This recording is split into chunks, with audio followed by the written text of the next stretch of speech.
When I couldn't find Mrs. Smith in the queue of pensioners for the third consecutive month, I sighed in disappointment. The youthful, 65-year-old brightened the somber atmosphere of the bank every time she entered. She spoke to everyone, including Dominic, the senior manager at the branch, asking us about our families, the traffic in the city, or the mundane weather in a manner that seldom lacked enthusiasm. But I was her favorite. She treated me like her son and frequently brought homemade food for me. Often she pulled up a chair beside me, sometimes discussing petty issues, or sometimes silently observing me work. For the last 3 months, her son Sam collected her pension. He brought the relevant documents with Mrs. Smith's thumbprints. Unlike his gregarious mother, Sam never spoke more than what was necessary. He responded in monosyllables. If a lengthier conversation became inevitable, he preferred telling Dominic. In fact, Dominic only conveyed that Mrs. Smith had fallen ill, and the doctor had advised her bed rest. I winced. She had finally succumbed to old age. One evening, while tallying the bank data, I found that a fixed deposit belonging to Mrs. Smith was to mature in a few days. I thought of calling her to remind her of it and to inquire about her health. After a few rings, Sam answered, "Good evening. Can I talk to Mrs. Smith?" I tried to sound as courteous as possible. "Who's this?" "This is Andrew Dale from Bank of Chicago." "She's sleeping." And before I could say anything more, the line went dead. It was 6 in the evening. I imagined the once ebullient old lady now lying on the bed and suffering. I made a mental note to call her the next day. The next morning, when I woke up, it was past 9. I leaped out of bed. Even though it was a Sunday, we had plenty of household chores to attend. Dominic and I had to buy fresh vegetables and fish, as our refrigerator was filled with only stale leftovers. An ever-growing pile of laundry lay on the sofa. I went to check if he was up in his room, but he was still sleeping. Dominic and I had been roommates for quite some time now, and soon, because of our common interests and hobbies, we turned out to be pretty good friends. We had joined at the same position at the bank, until recently Dominic bagged a promotion. However, that didn't change anything between us. We were still great friends. I prepared our usual omelet and coffee for breakfast. Dominic loved coffee. Mrs. Smith had once gifted him a coffee mug. Mrs. Smith. I remembered I had to give her a call. She must be up by now. I took out my phone to call her. Nobody answered. Undeterred, I tried again. This time, Sam's voice came over. "Yes?" He sounded irritated. Hello, this is Andrew from Bank of Chicago. Mrs. Smith's term deposit is maturing and, let's discuss that in the branch, shall we?" He snapped. Sure. What? A lump formed in my throat. Can I speak to her? I still asked. Sam took a deep breath. No, she's sleeping. He disconnected the call. I stared at the phone until the screen darkened. Whom are you calling? Why do you look tense? Dominic came out of his room. Mrs. Smith. Who's she? Ah, your favorite aunt. So what did she say? She's sleeping.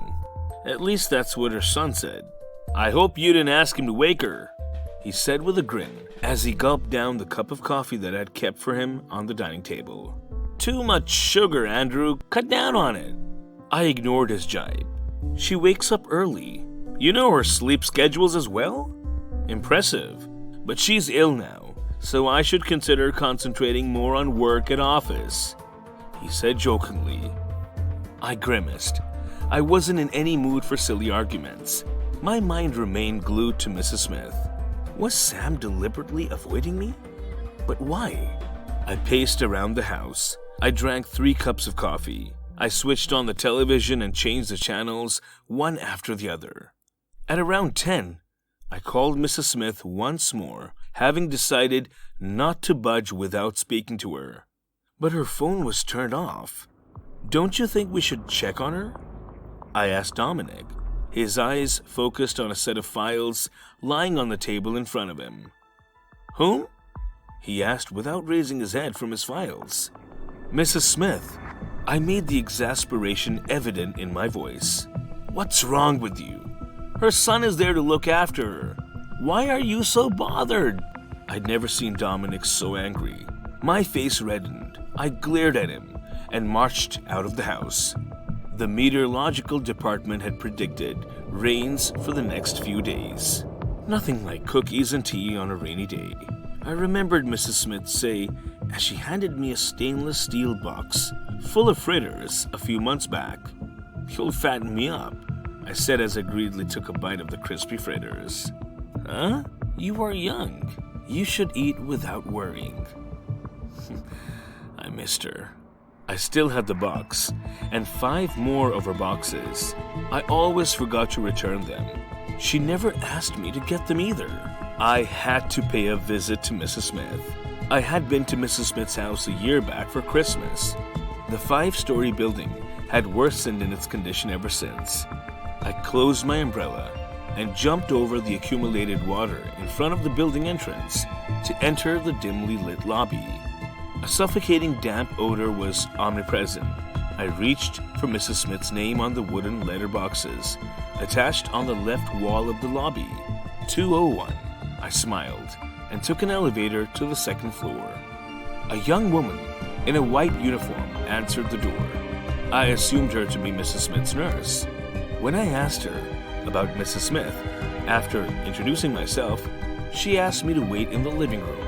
The living room was small. It had a cane sofa set and an old-fashioned television. A photograph of a young Mrs. Smith along with her husband and a child was hung on the wall. The house had 2 more rooms, kitchen and a bathroom. The rooms were shut. Mrs. Smith must be in one of these. I sat on the sofa and stared at the ceiling fan that continuously made a loud rattling sound as I waited for the nurse to return with Sam. The minutes passed. My stomach was rumbling with hunger. Dominic had planned to order pizzas for lunch. I messaged him, "I shall be late." The sky had turned into a deep shade of gray. I didn't want to get stuck in the rains and the resulting traffic jam.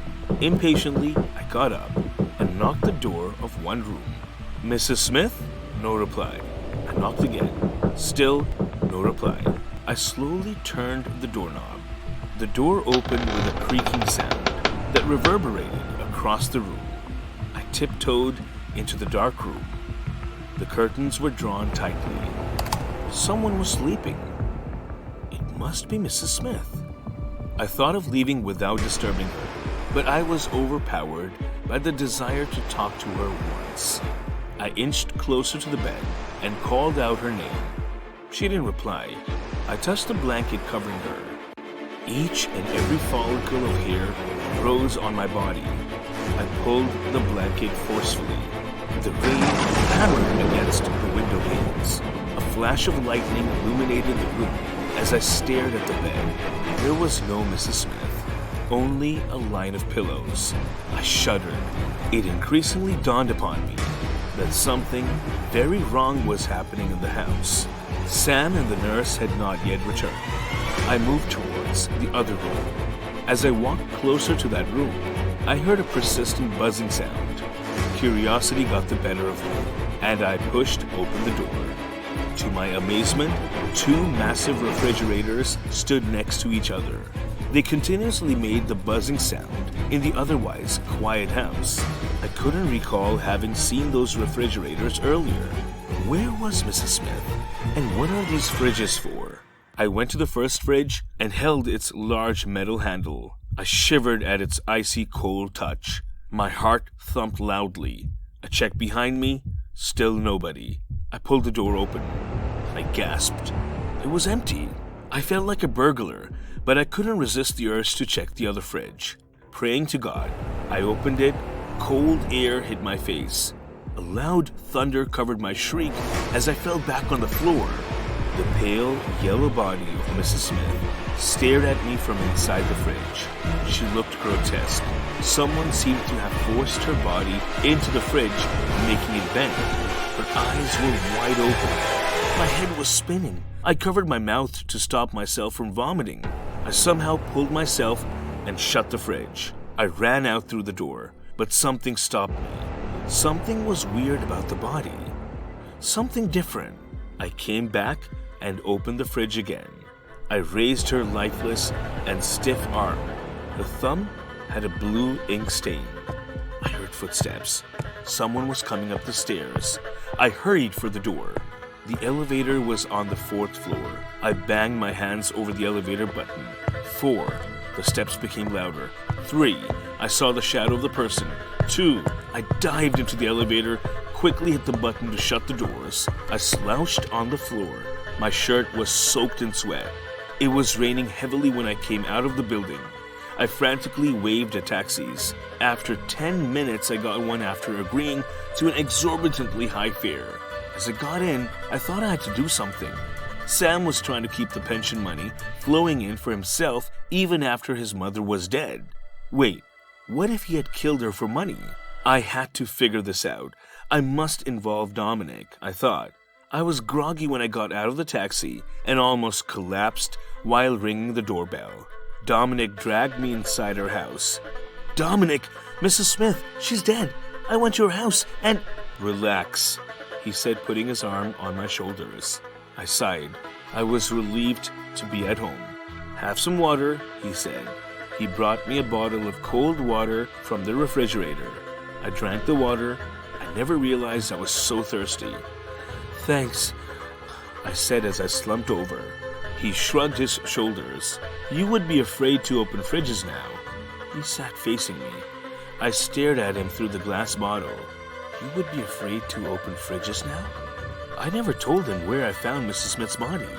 I hope you're feeling better, Dominic said. The bottle shook in my hand. He smiled. Don't forget to subscribe and hit the bell icon for more videos.